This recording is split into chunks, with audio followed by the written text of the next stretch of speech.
Disclaimer. Six Inc. does not act as a securities dealer or advisor and is not registered to do so under applicable securities law. The accuracy of any statements made by individuals interviewed is not verified by Six Inc. These individuals or the firms they represent are solely responsible for their statements. Nothing in this interview is a recommendation by Six Inc. for any securities, nor is it investment advice or a substitute for professional investment advice. All investments in securities carry risks. Everyone's investment needs are different. Investors should obtain professional advice from a registered investment dealer, advisor, or other professional third party. For a full disclaimer, please refer to the description below or at www.six.com.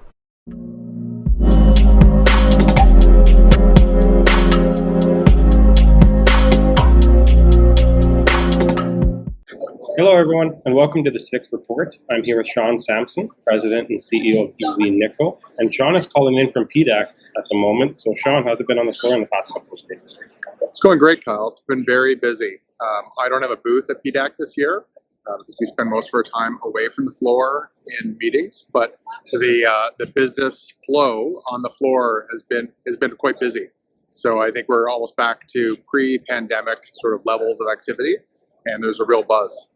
Oh, that's excellent to hear. And Sean, you're jumping on here because you released some news at EV Nickel that you received $500,000 Canadian dollars from the Ontario government to advance its clean nickel strategy.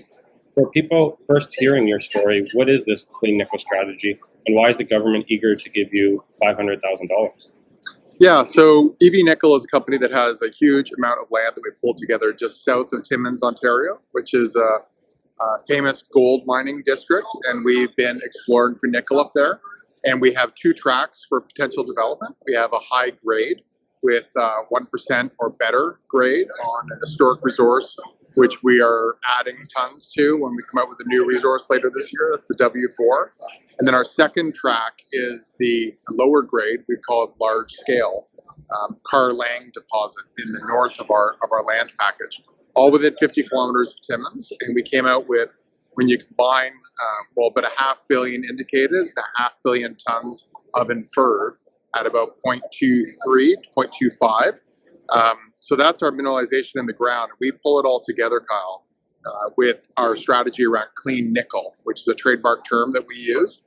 And it's how we refer to all of our R&D we're doing, which is not drilling. So we're in the labs doing work around carbon capture and storage, which is very interesting and looks as though it has a huge amount of economic potential on primarily our low-grade, large-scale Carlang. And then we're also doing research on bio-leaching, which could potentially work with a nearby mill on our high-grade mineralization, where the mill is currently set up to produce a concentrate. And using bio-leaching in tanks, we're looking at potentially doing vat leaching right there at the mill.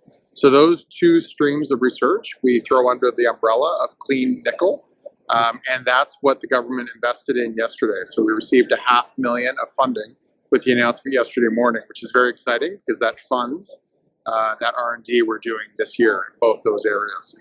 Oh, that leads into my next question beautifully, actually, because like right now, I checked today, your company is sitting around 15 to 18 million after these recent press releases that moved a bit. But $500,000 is a nice chunk of change for a company of your size. For sure. Was there a contract stating what the money has to be used for, or any terms of this funding or grant?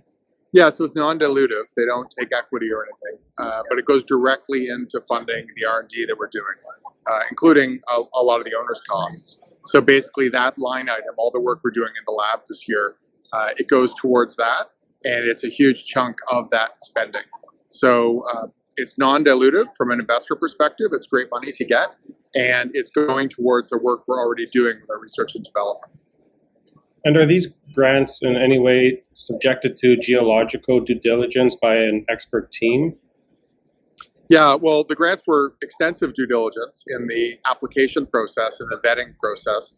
So working with a team from the provincial government, and we're doing a similar in a federal program as well, which hopefully we'll have news on in the coming weeks. But what's happened with the province prior to yesterday's announcement was detailed due diligence of the work we're doing, and it really can be taken as a sign of comfort by the provincial government that they're excited to find out what we can learn from that work we're doing in the lab.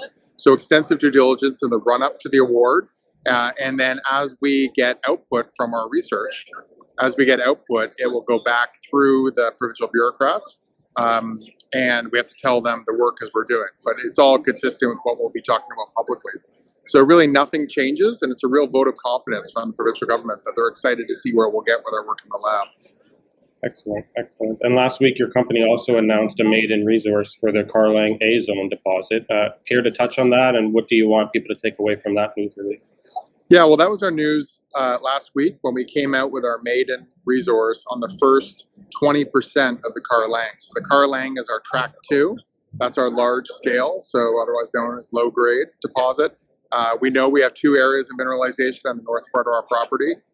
The one we first started working on, Carlang, what we call the A zones, the first 1.4, 1.5 kilometers of a 10-kilometer long trend. That's been historically drilled up the trend, so we know it's 10 kilometers long.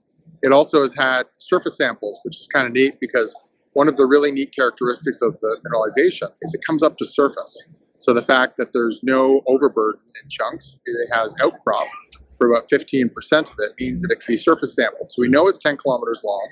Last summer, we drilled it off just that 1.4, 1.5 kilometers, which we like to say conservatively is the first 20%. And we came out with that combined between the indicated at 500 million and the inferred at 500 million. It gets us up over 1 billion tons at 0.23, 0.24. So that is it's a serious amount of mineralization. So it's got the equivalent contained nickel for about 37 million electric vehicle batteries based on current estimates. So that immediately puts us on the board. It's interesting to companies that want to buy a lot of nickel, so where the new demand is coming from with the car companies, and also with the majors. So it's interesting because it puts us in the league of the world's biggest undeveloped nickel deposits. I think we compare very favorably, for example, to Canada Nickel with the Crawford deposit. Big differences for us include that ours has basically no overburden because this outcrop thing. Crawford averages 40 meters of overburden. And then ours goes on another 5 times the distance. And again, it's been historically drilled. So it's not just me waving my arms talking about that.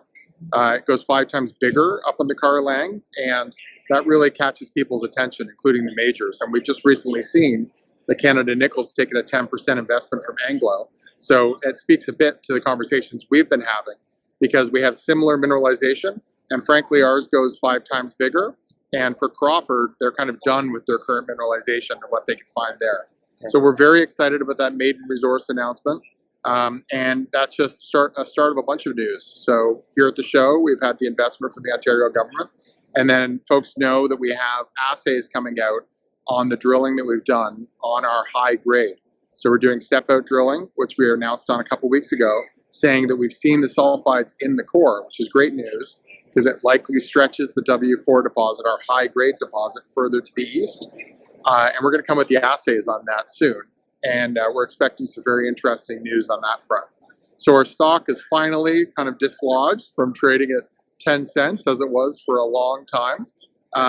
Folks have really begun to take notice with our new resource, which we announced last week. But frankly, we started the day trading today at only 6%, I believe were the numbers, 6% of Canada Nickel's resource, Canada Nickel's equity valuation. And yet our resource, I think, compares very favorably to what they have.